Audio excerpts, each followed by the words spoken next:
Hello and welcome. My name is Simone and I'm the founder of Northern Power Women, and I'm delighted to be curating this fantastic conversation this morning with the co-founders of Global Parlez.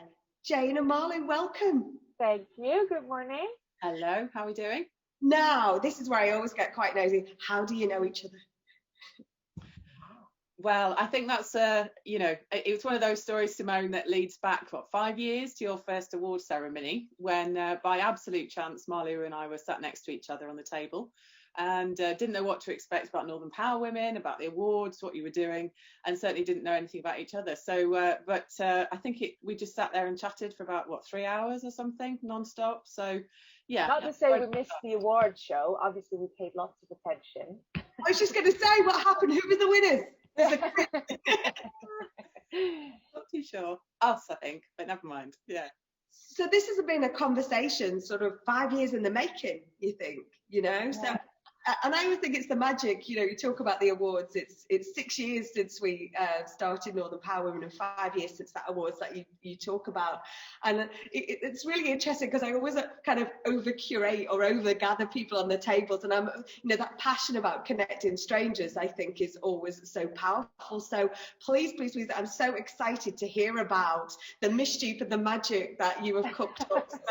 So tell me, how did, what is Global Parlez? What's it about in one sentence? Well, I suppose the key to it is that it's a market research agency, obviously working globally. And it's all about building a bridge between global change makers and large organisations. That's it in a nutshell. And it came about because Marlu and I had a conversation about a year ago now, I think, where I was recruiting for an international research project. And kind of saying, God, it's always quite difficult to, just an offhand comment really, it's quite difficult to get hold of people in these different markets. And Marlo said, oh, well, I'll just have a chat with some people, see what we can do. Within about 15 minutes, I think you'd found everybody we needed. So we were kind of, hang on a minute, that was too easy to just leave that there. So that's where it all started. I think the thing that strikes me is that the difference here is the purpose. It's very purposeful and it's very intentional what you're doing. And is that what you think makes you different from other market research companies? Well, yeah, definitely. But then I would love to see all market research companies operating in that way, and I think we're sort of moving much more towards that kind of model, which is fine. But I think what we do bring to this is real strong cultural awareness. The fact that we've got so many international touch points for when we're having these debates. If you think about, you might be looking into moving into a new market or developing a new product.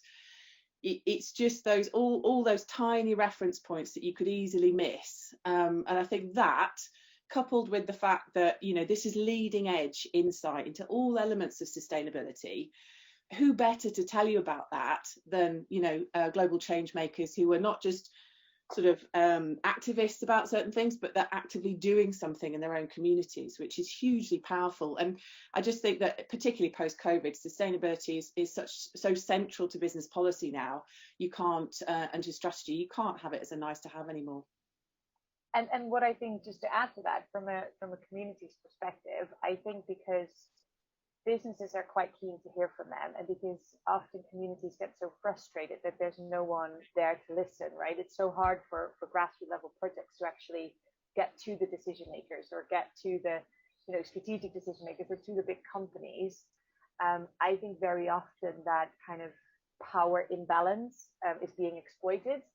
So then when these people are asked for their opinions or their insights or their experiences, they're not reimbursed for that. And I think that's really what's at the core of our business model. What sets us apart from different market agencies is that, the businesses, the clients that work with us, by every participant or individual that we involve in our research is directly reimbursed for their time with money that they can put directly towards their projects or their charities or their organizations they're working on. So I think that's the thing that really excites me, that we're not just bringing them together, but there's also actual value for the community to have those conversations.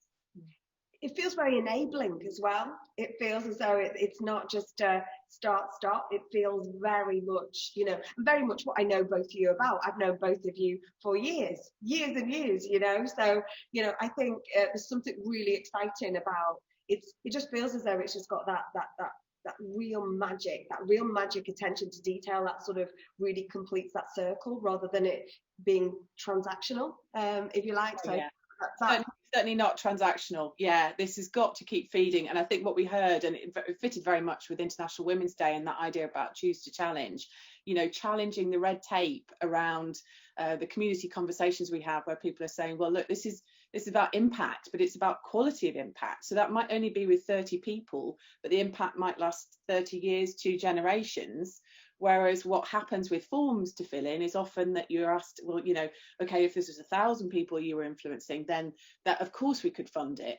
But that's not always possible. So to be able to say, look, here's £100, here's £500 towards your project, that makes a massive, as you say, it's empowering, it's enabling, and that's what this is all about. So what can businesses expect from working with Global Parlez? Well, I think they can expect most certainly the kind of one-to-one experience of, client service and real attention to detail. But also what we're very good at is making sure that the insight that we gain is directly contributing to recommendations so that they're getting much better strategic decision making and real clear routes that we know will work for their businesses in opening up business prosperity for them. And if as a business you're going to spend money on market research, why not do it in a way that you're also making an impact, right? Yeah. Like, to me, that's just a no-brainer. Yeah, I don't think this is about trying to convince people that sustainability is something they ought to be interested in. We don't want to convince people of that and work with businesses where we've got to fight for that conversation. This is about talking to more enlightened organisations who already get that bit and who actively want to build that social value. I think that's ultimately, I think I've always had that passion about only working with people that have the same values or are aligned to, this is what you're trying to do here. It's that magnet effect, I feel, as well. You're giving them, the problem they're trying to solve, you're giving them the solution here, right? Aren't you? So why should every global citizen or open-minded person join the Global Parlez community? Well, I think from a storytelling platform perspective, right? There's a place for you to share your story in a way that is respectful and that protects your integrity, and where we really care about the authenticity of your story.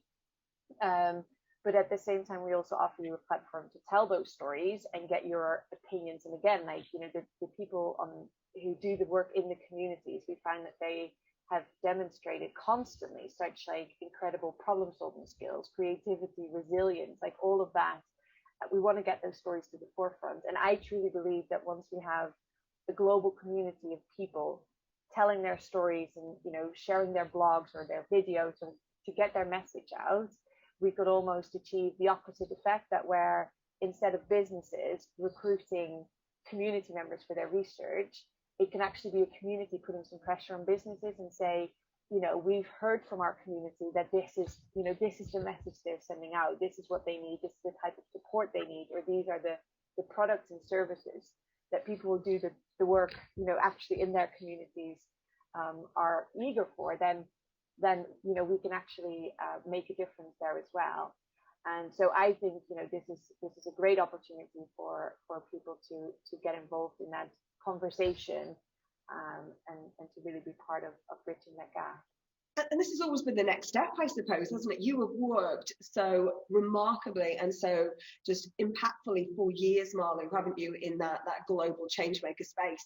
That's where we first met. I remember being in that, out in Pennsylvania, 360 global change makers from 80 plus different countries, all solving problems around the sustainable development goals, and you think is that stepping stone to that. So this isn't just something that you've gone, oh, we've got an idea, we'll do this. This is you bringing all of that experience and all of those voices to the fore, right? Absolutely. And I've got nothing to add to that, but it's part of why I'm so excited about this, where I feel like that work was really about enabling and empowering people to make the change that they needed or that they saw was needed in their communities. Whereas this is also how I feel like we can almost give back by offering them that platform and getting them involved in this research and actually ultimately, raising some funds towards their projects. Yeah, and I think from that, I mean, that's basically the whole concept of parlay. The word parlay. I think maybe we've just been watching too much Jack Sparrow and Pirates of the Caribbean, but for us, it was that sort of laying down of arms. There's a lot of anger in the moment. There's a lot of angst, and we want to sort of park that and kind of encourage people to listen and understand instead of being angry and mistrustful and all of those things that are not going to help us. If social media influences all of this world about who we're listening to, who's getting the airspace, I think is absolutely crucial in this next phase. And we've got this opportunity to bring all these amazing people to the forefront and to get their voices heard. And Simone, that's a theme that obviously would be heard. You're absolutely key to, but I think for Parlez to really happen, you need to understand first and then figure out a solution moving forward. And is that where the name came from? Because it's a two-way, it's not just talk at, right? Absolutely. I think there's been too much of that. And I think, this whole kind of push marketing approach has got to move on now. This is collaborative, this is proper engagement, not engagement in the sense of how many times has that email been opened, but about, okay, well, what's that making people do? What's it making people to think about? And that's what we're all about. Well, do you know what? All of my favourite words have been included in this conversation, collaborative, enabling, supporting, paying it forward, all of that, giving people a platform and a voice to make a difference. So please, please, please get involved, sign up, go to the website, globalparlez.com. I mean, these two women, there's change makers here.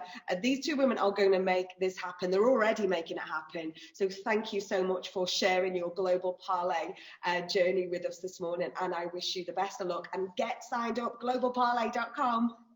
Thanks so much.